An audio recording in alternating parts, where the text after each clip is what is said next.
Hi, I'm Mattea Roach. Welcome to Bookends.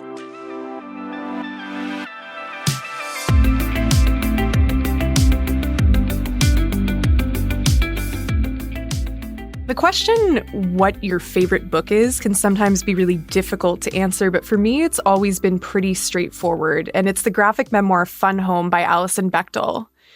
It's a memoir about Alison's childhood in small-town Pennsylvania, and at its core, Fun Home tells the story of Alison and her father, a closeted gay man who was killed by a truck in what might have been a suicide.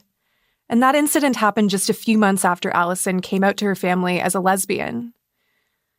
I read Fun Home for the first time when I was 18. A friend in college recommended it to me, and even though my upbringing was very different from Alison's, there was so much in that memoir that spoke to me. Her account of growing up as a tomboy, someone was obviously not like other girls, and the experience of going to college and coming to understand her sexuality, specifically through engaging with works of literature.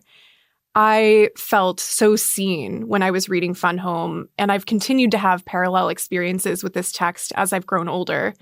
So this is a really special moment for me to welcome Alison Bechdel to the show. She's here with her new work, a comic novel called Spent. And although this is a work of fiction, it draws significantly on aspects of Alison's real life and centers on a character who looks a lot like her. I laughed out loud quite a lot while reading this book, but it also left me thinking about how we can live in a way that's true to our values in a world that puts money before everything. Alison, thank you so much for joining me today. Thank you, Mattea. Wow, that was one of the most intimate and heartfelt introductions I've ever received. That was very moving. Well, I hope it wasn't too much, but yeah, this is for me, this is really big. So thank you for being here. Fun Home is a book that I keep going back to again and again. After I read it that first time at 18, I had to read it in a couple of college classes, and I find I always see something new in it. You published this memoir almost 20 years ago when you were 45. Yeah. Now you're in your 60s. How has your relationship with the text evolved over the past nearly 2 decades? It's funny to have this record of my life that is unchanging, like it's cast in stone, even though I have found out lots of interesting information about various people or scenes in the book that would change the story if I were to write it now. I can't, it's done. This is the record. And it's very odd to have to be constantly talking about it. The book was published almost 20 years ago, but I'm still talking about it as if it's like a new thing to people. So that's a funny activity to get one's head around. How did it come about that you learned new information about some of the stuff that's depicted in the book? Like, was it a situation where people you knew read the book and said that's not actually how it was? Yes. Yeah. I'll tell you one example of that, which is that I learned from my mother's best friend that on the day that my father died, she had decided to not divorce him. Wow. Yeah. Because your dad died when he was hit by a truck, and that was 2 weeks after your mom had asked for a divorce. And then there's some significant suggestion that it might have actually been intentional on his part. Yeah. As in this tumultuous time between when I came out to my parents and when he died, which was just a couple of months, my mother had asked him for a divorce. And now I find out that she had been going to call that off. And it just casts her whole story into this really different light. It was already quite a tragic story, but now it's even worse, It is interesting. Yeah. You when you put a memoir out into the world, you do kind of cast things in stone. And tons of people, not just people that you know, but people that you don't know, your readership, then think of that as your life story. Fun Home also was made into this Broadway musical in 2015, and it won 5 Tonys. It was a massive hit. I saw the Toronto production that came here in 2018. And it's a very different work, despite being adapted from, obviously, your memoir. How did it feel to hand over a project that was so personal to be adapted for another medium? I didn't really know what I was doing. I sort of knew. I had sort of sidestepped an offer to option it for a film by asking for more money than they were willing to pay me, which was a great relief. But then this offer came up for a musical, and I didn't really have a connection to musicals. I mean, I've seen musicals, but I'm not like a big musical person. And somehow it seemed like, oh, that's different enough that I wouldn't mind if someone made a really bad musical out of my book in the way that I would mind if it were a really bad film adaptation. I don't know. I don't know what I was thinking now, but fortunately that didn't happen. The people who made it did a very, very good job, and it's a really good adaptation. But I always sort of think, wow, that was lucky. And in this book, my new book, Spent, I sort of explore what it would be like to really lose control of a creative project. So yeah, in Spent, this experience of having work adapted doesn't go so well for the main character, who's also called Alison Bechdel. And that character is also a cartoonist, also has written this best-selling memoir about childhood. But in Spent, that memoir has been adapted for TV. Yes. I guess, why did you want to explore this alternate path that you're grateful in your real life to not have gone down? Well, partly because once you become a writer in this world, everyone expects you to then somehow do something for TV, or the great triumph is to get your book turned into a TV show. And that just always strikes me as funny. Like, why can't we just make comic books that are comic books? Or why does everything have to get adapted? And I guess obviously because you make more money. It's just a cultural phenomenon, that if you're a writer, you have to grapple with this. I mean, we're talking about kind of cultural shifts that have happened in TV and media over time. One thing that I really was kind of tuned into when I was reading Spent, so there's a lot of parallels that I was getting between Spent and your earlier serialized comic strip, Dykes to Watch Out For. One is that you bring back a lot of characters, actually, that readers might recognize from that comic strip who make up fictional Alison's friend circle in this book. Why did you want to revisit these characters who are now in like late middle age, but still living together in a sort of communal housing situation that would be familiar to people who've read Dykes to Watch Out For? Actually, this book, Spent, was going to be another memoir. That's kind of what I started doing after my comic strip. I retired the comic strip and began writing books about my life. And I thought that's what I was going to do forever because I really liked writing about actual life. Occasionally someone would ask me, do you ever think you'll do fiction again? And I would just go blank, like, fiction? How do you do that? And I couldn't even remember that I had actually done this fictional comic strip.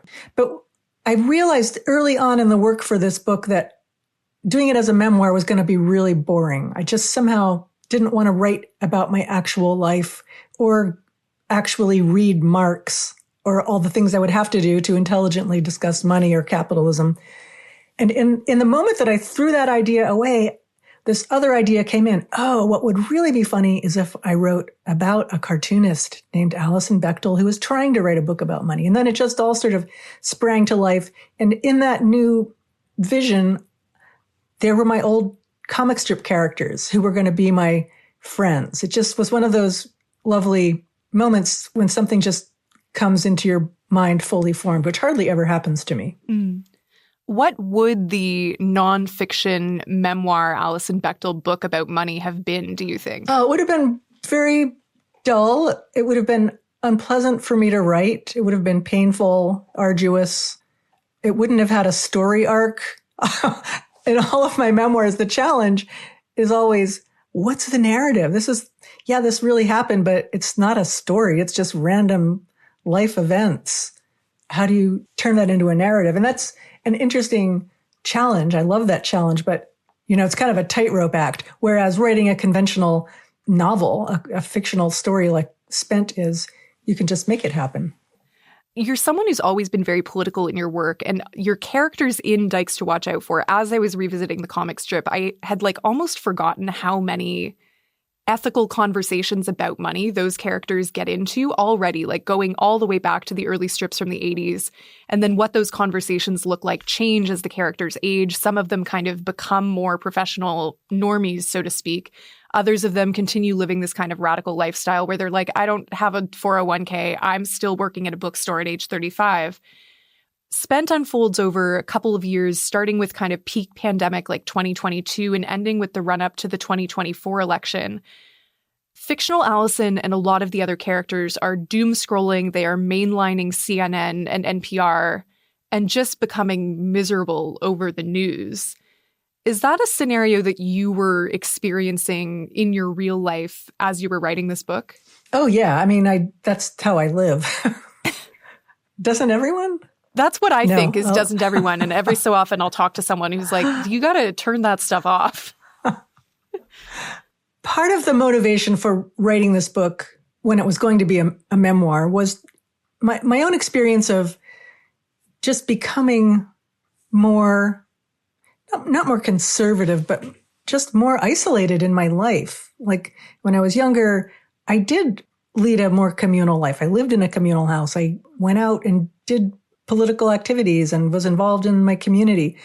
And over time, I really stopped doing that. And it's a bunch of factors. Part of it's getting older, part of it's being in a relationship, but a big part of it also was I was one of those people who didn't have a 401k. I was living very much on the edge until I was in my 40s, until Fun Home came out and slowly kind of saved my financial bacon.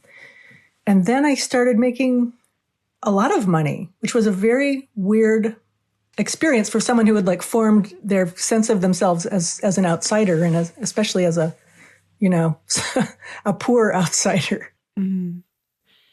The fictional Alison in this book also is kind of grappling, I would say, with a sense of guilt maybe about being isolated and sitting kind of in her house trying to write a book when the world is hanging by a thread, and thinking like, should I be back out there being more politically involved? What does the fictional character Alison think she should be doing with her life instead, rather than cloistering herself trying to write this book about money? Well, I think she's not really thinking clearly.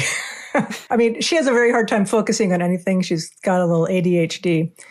And I think that's something that is very common for people, who have some kind of awareness of social justice and wanting that to happen in the world, is that they feel responsible for making it happen. And there's a way that it can be very counterproductive and very stymieing to think that you have to fix everything. And that's what Alison eventually realizes. Oh, she doesn't have to do this on her own. She can only do a tiny bit of it with other people. She's going to join her friends in this struggle, and no one has to do everything. We just all have to do a little bit together. Yeah. Alison, the fictional Alison in this book, has this relationship with these two kind of like 20-year-old college dropouts who come into her orbit. It's the child of one of the Dykes to Watch Out For couples and this child's partner. Both of these kids are non-binary. They're engaged in activism. They want to like learn how to work on a farm. We see them delivering food to a Gaza Solidarity encampment. How do these young people challenge Alison and her friends who came of political age as you did back in the 80s?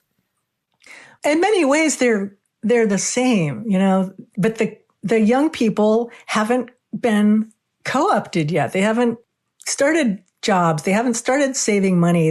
They don't have a house. They don't have children. They don't have anything. So they're free to have this really wonderful vision for the kind of ethical lives they want to lead. And that just gets, you get more impinged on. You get more bought into the system as time goes on.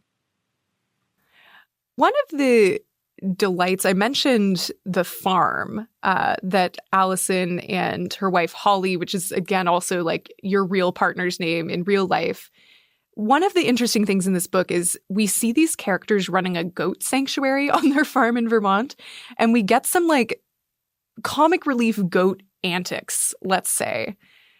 Is this totally invented, or I know you do really live in Vermont rurally, if I understand correctly. Is this an invention? Have you ever had goats? Like, where did these goats come from?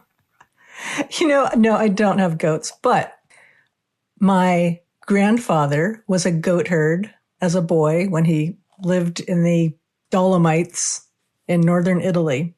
And Holly, my partner, was a goat herd as a child here in Vermont. So I always like my goat herd genes, and it's part of what fascinates me about Holly is that she had this rural childhood here. And then we met a young farmer at the farmer's market who told me that they had a fantasy of starting a goat farm and naming all the goats after dykes to watch out for characters. And somehow all those things kind of converged, and it was like, oh yeah, I'm going to have a fictional goat farm.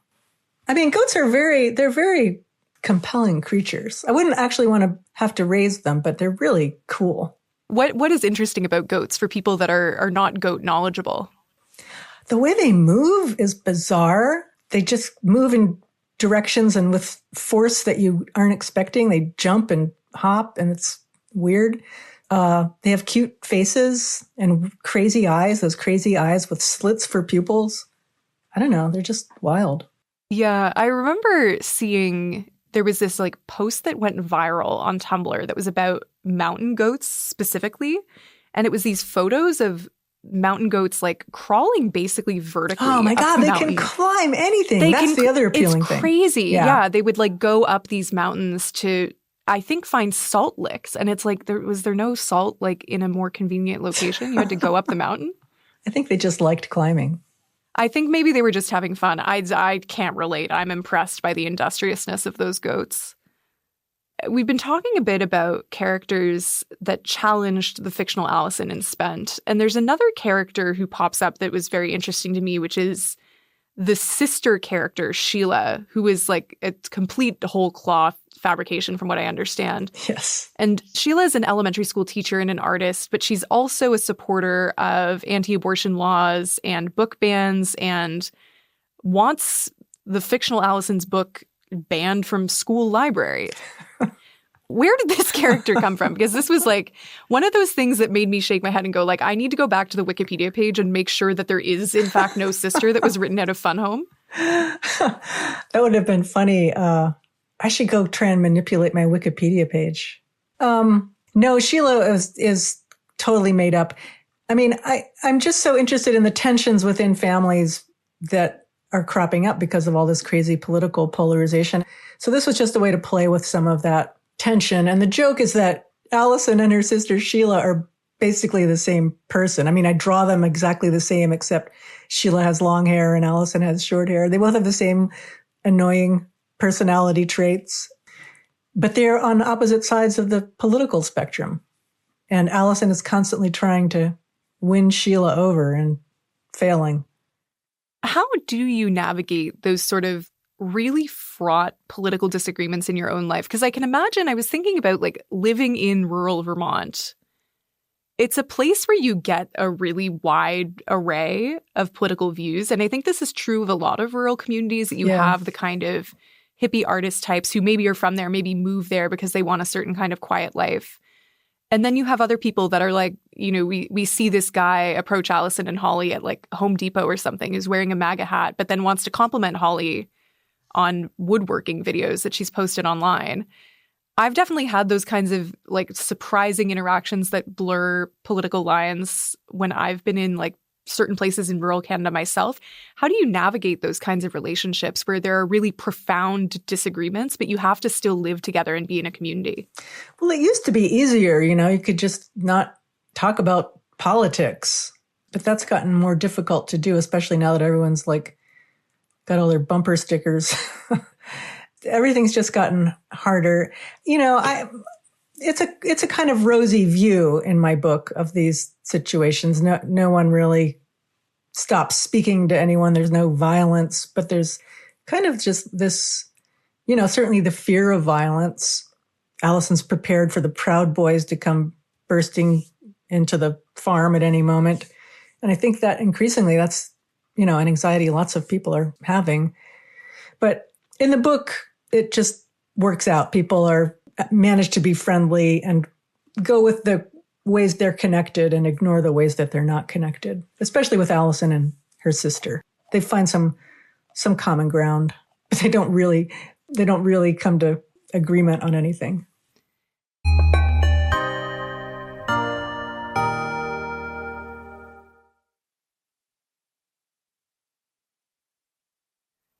Alison, I want to hear actually a bit about how you got into comics initially. I know you started drawing as a kid, as many people do, but most people who draw as children don't become cartoonists in the end. When did you realize you wanted to be a cartoonist? When I was pretty young, when I learned that was a thing you could do. my parents got the New Yorker and I would see the cartoons in there. When I got a little older, I subscribed to Mad Magazine, and I totally knew that's what I wanted to do. But I had to let go of that idea as I went through the whole school process. Everyone made it very clear that that was very unrealistic of me, that there was like 3 cartoonists and their jobs were not open. So figure something else out. But then I just accidentally became a cartoonist when I started doing these silly little lesbian single panel comics for a feminist newspaper where I was volunteering after college. And that just became a thing. I just started doing them regularly and somehow realized, oh my God, I did it. I became a cartoonist, even though I wasn't getting paid for it and wouldn't for quite some time. Yeah. What was the transition like into I'm doing cartoons? I know you were, this is a job that I always have to like look up what it actually was. You were a word processor for a period of time after college, like the main character in Scorsese's After Hours is like my only other reference for what a word processor is. But when did you transition into being paid for your work enough that you were able to make a living doing it? Well, it happened very piecemeal. I went from peddling postcards of my cartoons to gay and women's bookstores around New York City and getting like $5 for a dozen cards and just feeling like, oh my God, I'm doing it. I'm making a living as a cartoonist. But it took until I was 30, until finally I got in this zone where I could quit my last part-time job and devote myself fully to my own comics. And that was an amazing feeling of freedom and just committing to this mission, you know? Yeah, tell me more about that. Like what was that feeling of freedom like for you? What did it mean? Oh God, I still have nightmares where I'm back at that word processing job and have to report to someone in an office. It was just, it was miserable to have a job and amazing to get to do my own work at my own pace, even though my own pace meant 24/7 for the rest of my life. But that's okay. Yeah. I mean, I guess it's different getting to be your own boss and do work that inspires you. I know, books and literature has always been also like a huge part of your life. And one of the things that's the most fun to me reading your work is that there's so many literary allusions. I know your parents were both English teachers, and in your memoir, Fun Home, you show literature as sort of a bridge for you and your dad in particular, who otherwise could be quite distant. What was it about fiction, do you think, that allowed you to connect with him? I mean, he was always trying to get me to read stuff, like anyone does. I mean, he grew up in a family that had no books, and books were his salvation.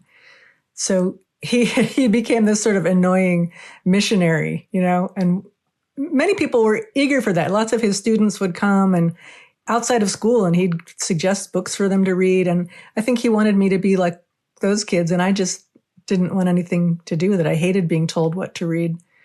But I knew that it was important to him. And in the story of Fun Home, there are these pivotal experiences where he gave me a book, a book of Colette's memoirs that had all these scenes about the lesbian demi-monde in Paris in the 1920s that made me start to think, wow, why did my father give me this book?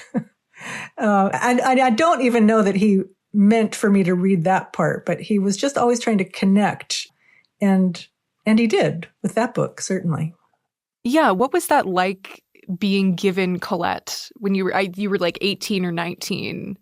And there's all this stuff in it that really spoke to, I guess, the journey that you were having with your own identity at the time.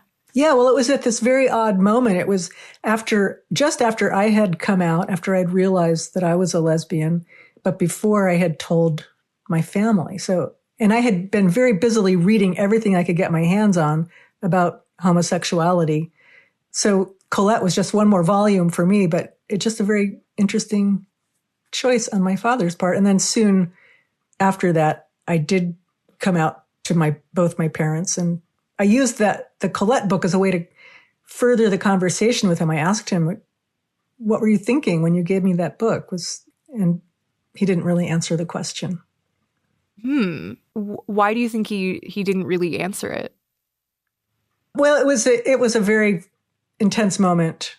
It's this scene in the book where we're in the car together And I can tell he's feeling very shameful about his own queerness. I'm trying to get him to talk about it. And I'm also, I'm like 19. I'm just trying to have this conversation, and it was really scary. So it was just, I don't know. It was a very highly pressured conversation that came out in fragments. And yeah. I like that scene in the car is one that I've come back to quite a lot. I also came out to my dad when we were like sitting in a car. And it was also weird, like completely different, as I mentioned earlier. Like my relationship with my dad, when I come back to Fun Home now, I kind of realize like not really the same in a lot of ways. But yeah, there was something about, I think, men of a certain generation who were raised in a certain way. It was very difficult to talk about emotionally charged issues, and you had to like hint at it before you could actually approach and apprehend something. Yeah. I guess, how do you think your conversations with your father might have evolved if he had lived past? I know he died when he was 44, which is just like, it's mind-boggling to me. I don't know. I mean, it's so hard to sort of project him into the future because he stopped living in 1980. He's not part of history anymore after that point. It's so hard to imagine how anyone would keep up with things or how they would cope with things because they're not part of that flow anymore. I like to think my father could have, if he hadn't died, could have gone on to come out and have somehow a more, congruent life for himself, but he didn't and he couldn't. And so I can't really go very far with that fantasy. No, that's fair enough. And I mean, grief can take a lot of different forms, and you explore the idea of grief so much in Fun Home. And also, I would say in Are You My Mother as well, your graphic memoir about your mom. I'm wondering, what does grief look like for you today? Yeah, as you talked about Are You My Mother, I realized that book was just filled with preemptive grief for my mother's death. She was alive all the time I was working on that and lived to see it published, but she had cancer, and it was always sort of unclear how long she was going to survive. But in a way, that book was just kind of an attempt to do some of the grieving ahead of time, which I have since learned you cannot do. I'm always looking for tips, like older people, how did you manage when your partner died or when your mother died? Like, I'm hoping that by getting this information, it's going to soften the blow or make it easier to manage. And it just never is. I finally have to accept that this is the thing about grief is everyone has to do it on their own, in their own way. I grew up in a funeral home where I was surrounded by grieving people, and my family would joke about it. It was like, that's kind of how we coped with the craziness of that situation. I always felt like it was sort of a gift to be exposed to death in that routine way, to really, that it helped me to really understand that I was going to die too.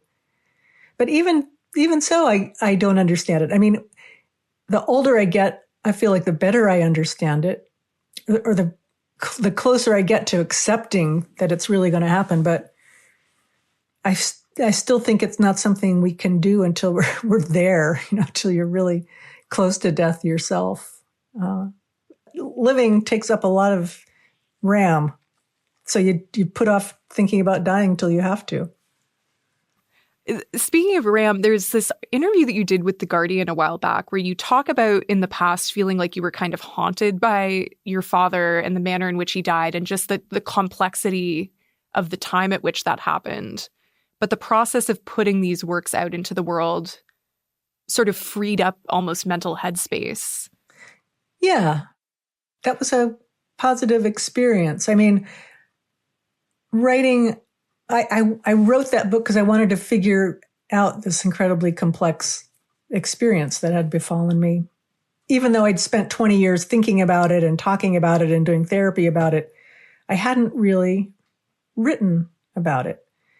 I guess what I'm trying to say is the writing was a part of my grief. Like, that's just the kind of person I am. I needed to really think about it carefully, not just experience it emotionally, but to really put my own hand on the story of it.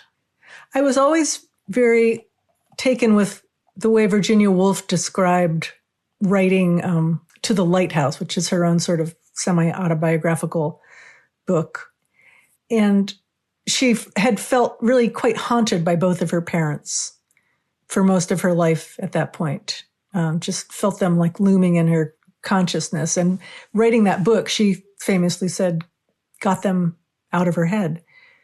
And it was certainly true about my father when I wrote Fun Home. And I was hoping it would be true also about the way my mother also occupies so much of my headspace after writing the book about her. And that one was harder to get to, but I feel like finally, well, no, my mother's still in there.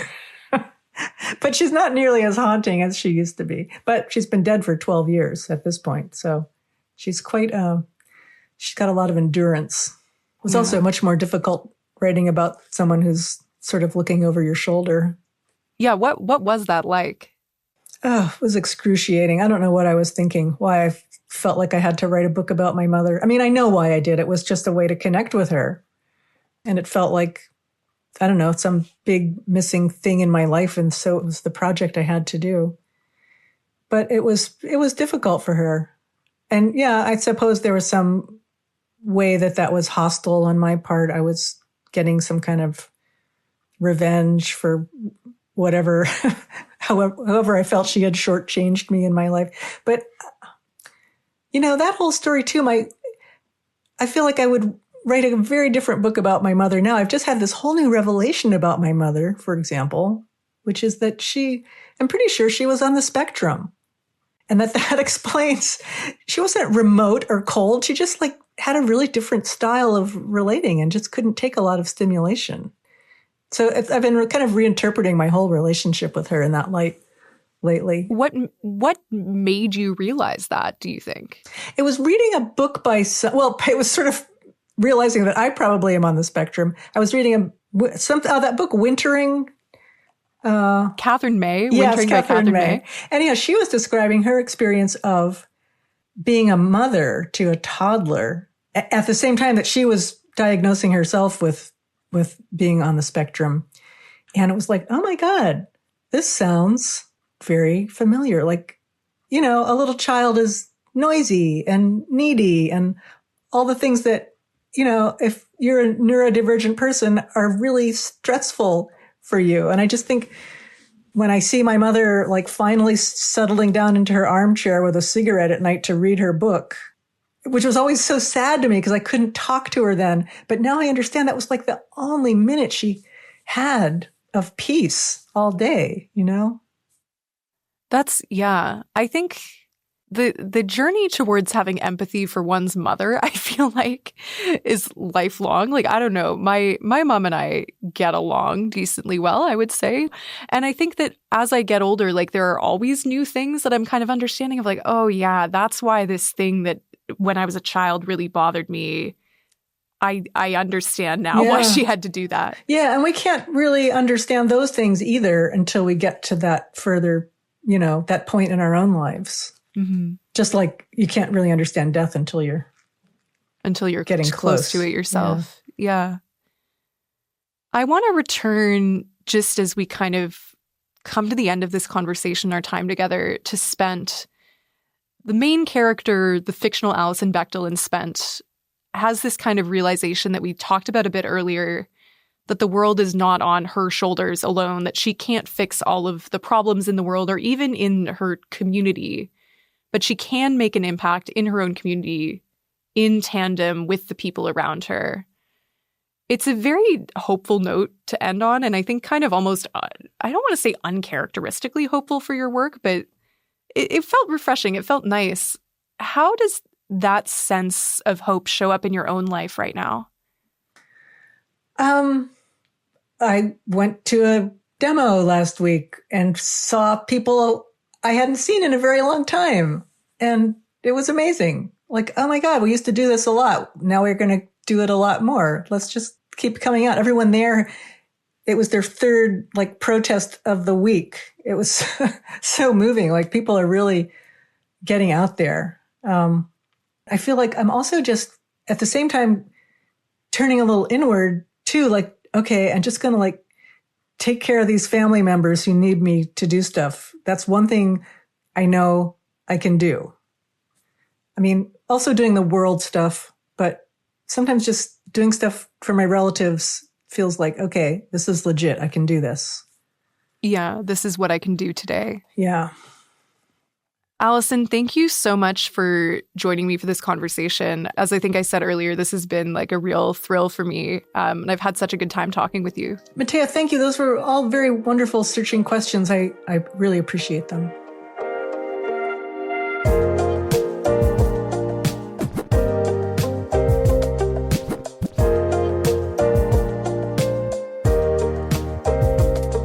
Still so crazy to me that I got to actually talk to Alison Bechdel. I have the best job in the world.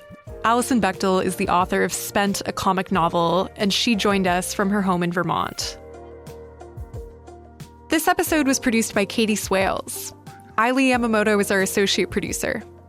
Our senior producer is Jacqueline Kirk, and our executive producer is Aaron Balser. A huge shout out to our audio tech, Aronde Williams, and to everyone on the CBC Books team. I'm Mattea Roach, and this is Bookends. If you enjoyed this conversation, don't keep it to yourself. Share it with a friend or family member, coworker, your dog, whoever. And don't forget to follow the show and leave us a 5-star review. Thanks for listening, and I'll see you next time. Because when the book ends, the conversation begins.